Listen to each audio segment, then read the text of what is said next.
말씀과 함께 걷는다. 마테오 복음서 4번째. 말은 내려놓고 행동합시다. 마테오 복음의 율법 이해. 약 2000년 전 그리스 로마 시대의 수사학 중에 파라디그마라는 것이 있었다. 수사학이라는 게 원래 나 아닌 타인에게 내 생각을 가능한 한 정확하게 전달하는 게 목적이라 다양한 방법론이 필요했으며 당시 정서와도 잘 맞아떨어져야 했다. 파라디그마의 구조는 기본적으로 정해져 있다.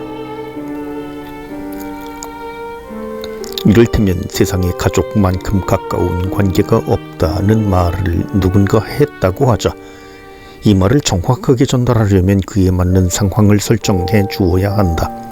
일례로 아버지가 가난 말기에 놓여 분초를 다툴 때 군 복무 중인 아들이 기꺼이 자기 간 3분의 1을 병든 아버지에게 내준다. 물론 요즘은 의학이 발달해 이식수술 성공률이 99%라고 하니 안심은 되지만 그래도 앞길이 구말리 같은 젊은이의 멀쩡한 간을 잘라내야 한다는 사실은 아무리 가족이라 하더라도 큰 부담으로 작용한다.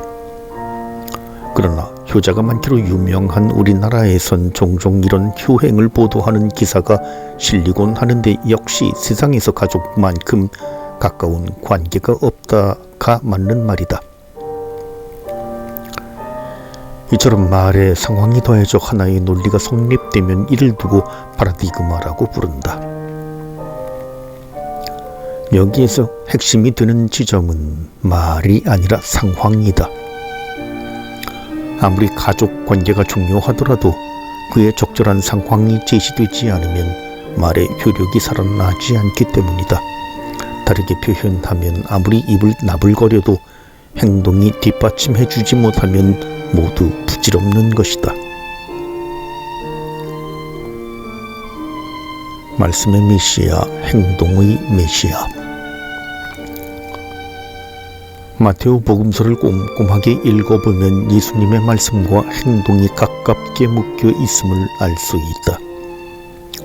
마테오는 하느님 나라의 윤리를 모아서 산상설교 안에 질서정연하게 배치했다. 아마 복음서 작가 마테오가 정리정돈을 좋아하는 남다른 취향을 갖고 있어서 그랬을 것이다. 아니면 나이가 지긋해지다 보니 말씀을 산발적으로 늘어놓는 게 영 눈에 거슬렸을 수도 있다.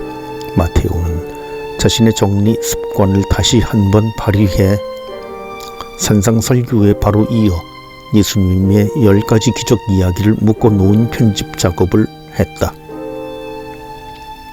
이는 예수님이 비단 말씀에 그치는 분이 아니라는 사실을 웅변적으로 보여주기 위함이다.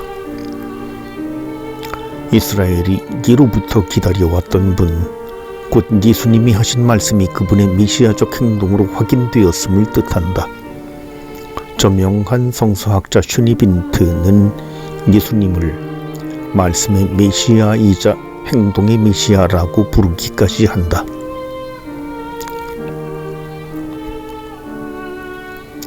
다음으로 주목할 점은 예수님이 세례자 요한에게 가셨을 때 다른 복음서들에서는 발견되지 않는 상황이 펼쳐진 점이다. 그러나 요한은 제가 선생님께 세례를 받아야 할 터인데 선생님께서 저에게 오시다니요 하면서 그분을 말렸다. 예수님께서는 지금 이대로 하십시오. 우리는 이렇게 해서 마땅히 모든 의로움을 이루어야 합니다 하고 대답하셨다. 그제야 요한이 예수님의 뜻을 받아들였다. 세례자 요한은 요르단강 강 저거 멀리서부터 세례를 받으러 오는 예수님을 단박에 알아봤다. 그리고 자신과 상대도 안 되는 높은 분이라는 사실을 깨닫고 자기가 오히려 예수님에게 세례를 받아야 한다며 납작 엎드렸다. 그러나 예수님은 요한을 설득하여 세례를 베풀게 하심으로써 자신의 의로움을 행동으로 완성하셨다. 사실 마테오 복음서가 쓰인 기원 후 8, 90년경 그리스도교에서 예수님은 하느님의 아들이자 인자로서 그 입지가 누구도 활발할 수 없을 정도로 확실했다.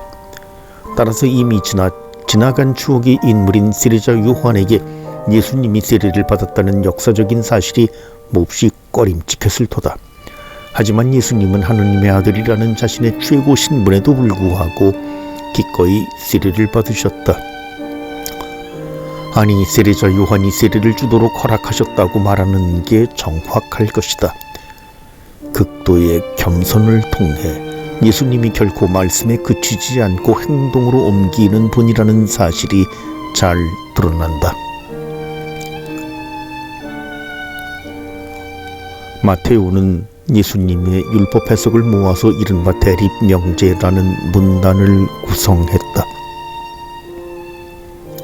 그리고 대립명제의 서론으로 5장 17절부터 20절을 배치했는데 그중 20절을 옮겨보면 너희의 의로움이 율법학자들과 바리사이들의 의로움을 능가하지 않으면 결코 하늘나라에 들어가지 못할 것이다 로 나와 있다. 이는 시사해 주는 바가 무척 크다. 율법의 기본 논리는 행동해야 한다는 것이다. 수많은 율법 규정이 비록 인간을 무기력하게 만들고 절망감을 안겨주지만 율법은 어디까지나 하느님의 말씀이고 그 말씀을 행동으로 옮길 때 비로소 빛이 나기 마련이다. 대립명제의 서문에 의로움이라는 낱말을 사용해 예수님 사상의 일관성을 찾으려 한 작업은 복음서 작가 마테오의 큰 업적으로 꼽아야 할 것이다. 마테오는 율법의 가치를 손에 놓으려 하지 않았다. 손에서 놓으려고 하지 않았다. 아무리 예수님의 율법 질서를 수호하는 바리사이와 율법학자들에 의해 죽임을 당했다 하더라도 율법 자체가 그런 것은 아니다. 그런 까닭에 마테오 복음에는 무려 7번이나 걸쳐 이 위선자들을 저주하는 예수님의 말씀이 들어있다. 율법의 핵심은 행동. 우리는 흔히 언행일치를 강조한다. 이 사자성어의 기원은 쉽게 추측할 수 있는데 말 다르고 행동 다른 사람들이 워낙 많으니 주의하라는 뜻에서 시작되었을 것이다. 마테오 공동체도 예외는 아니었을 테고 예수님의 말씀과 행동은 공동체의 중요한 좌표가 되었다. 공동체 구성원 모두는 주님이신 예수님 자신에게서 나온 자들이기에 공동체가 지녀야 할 자세의 모범도 예수님으로 삼아야 한다. 예수님은 율법을 폐지하러 오신 게 아니라 완성하러 오셨다. 그분의 말씀과 행동을 통해 율법의 정신이 환히 밝혀진 셈이다. 율법의 핵심은 행동에 있다. 바로 그리스도인이라면 무엇인가를 해야 한다. 말로는 부족하다. 7번씩 70번이라도 용서하는 것이 마땅하다. 율법의 시대는 끝났다고 주장한 바오르는 시대착오적인 발상을 한 것이다. 수사학 용어인 그리스어 파라디그마에서 오늘날에 우리가 즐겨 사용하는 패러다임이 유래했다. 그러니까 패러다임을 바꾸어야 한다고 누군가가 강조할 때에는 말이 아니라 실제 상황, 다시 말해서 시스템을 뜯어고쳐야 한다는 말이다. 아무리 장애인이 차별받지 않는 나라로 만들겠다고 몇백 번 강조를 한들 모든 건물 입구에 휠체어가 오르내릴 수 있는 경사로 설치를 법으로 제정하지 않으면 소용없다. 법을 만들 때는 당연히 경사각도와 길이와 너비를 꼼꼼하게 규정해 놓아야 실제 상황이 바뀌게 될 것이다. 우리는 언제쯤 장애인이 숨 좀 쉬는 나라가 될까? 과연 우리는 언제쯤 예수님이 알려준 지혜를 깨달을 수 있을까?